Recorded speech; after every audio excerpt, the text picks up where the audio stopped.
சிவகங்கையில் பேசுனது 20ஆம் தேதி. இதுக்கு போய் எதுக்கு மூத்த காங்கிரஸ்காரர் திரு இளங்கோவன் அவர்கள் 26ஆம் தேதி பேட்டி கொடுக்குறாரு எனக்கு தெரியல.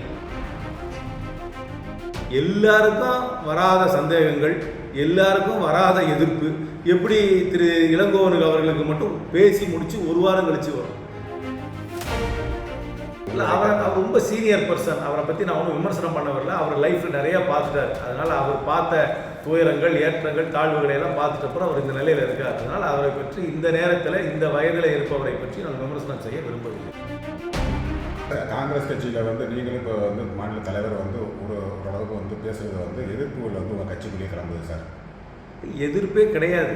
நான் புதுக்கோட்டையில் பேசுனது 19ஆம் தேதி, சிவகங்கையில் பேசுனது 20ஆம் தேதி.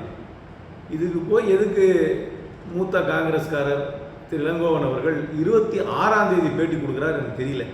அவருக்கு நான் பேசுனதை போட்டு காமிச்சாங்களா? ஏன்னா அதில் டிவிலெலாம் லைவ் ப்ராட்காஸ்ட் வந்திருக்காது, சோஷியல் மீடியாவில் தான் இருக்குது. அது அவரே சோஷியல் மீடியாவை பார்க்குறாருல, எனக்கு சந்தேகம்தான்.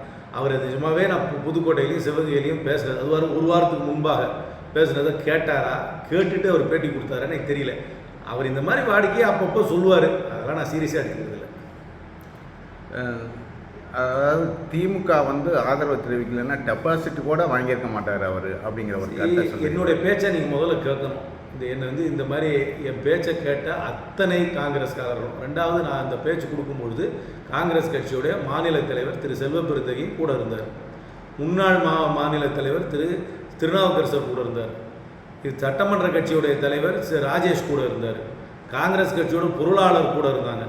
எல்லாருக்கும் வராத சந்தேகங்கள், எல்லாருக்கும் வராத எதிர்ப்பு எப்படி திரு இளங்கோவனுக்கு அவர்களுக்கு மட்டும் பேசி முடித்து ஒரு வாரம் கழித்து வரும்? நான் பேசினது முழுக்க எங்களுடைய கட்சி தொண்டர்களுக்கு மத்தியில் பேசினது அத்தனையுமே எங்களுடைய கட்சி வளர்ச்சிக்காக நான் சொன்ன கருத்துக்கள் தான். ஸோ இது தொண்டர்களுக்கு வர உள்ளாட்சி தேர்தலில் மிகவும் பாதிக்கப்படும் அப்படிங்கிறாங்க. எப்படி பாதிக்கப்படும்? காங்கிரஸ் கட்சி வலுவாக இருக்க வேண்டும், காங்கிரஸ் கட்சிக்கு அதிக பிரதிநிதித்துவம் கிடைக்க வேண்டும் என்பது எப்படி பாதிக்கும்? ஒரு கூட்டணி கட்சிகள் எல்லாம் பலமாக இருந்தால் தானே கூட்டணி பலமாக இருக்கும். கூட்டணியில் ஒரு கட்சி வீக்காக இருந்தால் கூட்டணி பலமாக இருக்குமா? ஒரு டீமில் எல்லா பிளேயரும் நல்லா விளையாண்டு எல்லாரும் ஸ்ட்ராங்காக இருந்தால் தானே டீம் நல்லா இருக்கும். அதே மாதிரி இந்த இந்தியா கூட்டணி தமிழ்நாட்டில் நல்லா இருக்கணும்னா அங்கே அங்கம் வகிக்கும் அத்தனை கட்சிகளும் பலமாக இருக்க வேண்டும், நல்லா அங்கம் வகிக்கும் அத்தனை கட்சிகளுக்கும் பிரதிநிதித்துவம் இருக்க வேண்டும். இதுதானே நியாயமான கோரிக்கை. அதனால் நான் சொன்ன கருத்தை அதனால் சொல்கிறேனே, இது வேடிக்கையாக இருக்குது, விசித்திரமாக இருக்குது. திரு இளங்கோவன் அவர்கள் ஒரு வாரம் கழித்து ஏதோ கருத்து சொல்கிறார். முதலிலே நான் பேசியதை அவர் கேட்க வேண்டும். பேசிய பின்னரும் அவர் அதே கருத்தில் இருந்தார் என்றால் அது சரி, அதை நான் பெரிதாக எடுத்துக்கொள்ளவில்லை. திமுக காங்கிரஸுக்கு கொடுத்த இந்த சீட்டே ரொம்ப அதிகமான சொல்கிறேன். நீங்கள் அவருடைய கருத்தை மட்டுமே நீங்கள் கேட்குறீங்க. காங்கிரஸை ஆயிரக்கணக்கான லட்சக்கணக்கான தொண்டர்கள் இருக்காங்க, அவர்கள் கருத்தை போய் கேளுங்க. அவருடைய கருத்தை அவர் சொல்லிட்டார்.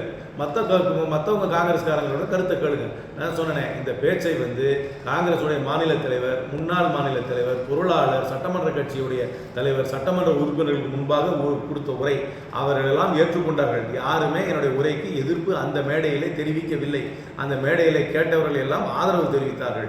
என் பேச்சை இதுவரைக்கும் கேட்ட அத்தனை காங்கிரஸ்காரர்களும், நானும் சமூக வலைதளத்தில் பார்த்துட்டு இருக்கிறேன், அத்தனை பேரும் ஆதரவு தெரிவிக்கிறார்கள். அதனால் திரு இளங்கோவன் அவர்கள் சொல்வது மட்டுமே காங்கிரஸ் கட்சியோட கருத்து அல்ல.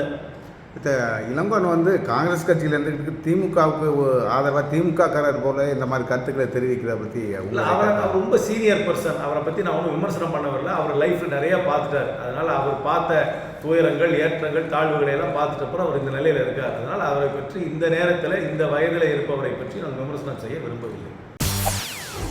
செய்திகளை உடனுக்குடன் தெரிந்து கொள்ள உடனே சப்ஸ்கிரைப் பண்ணுங்க.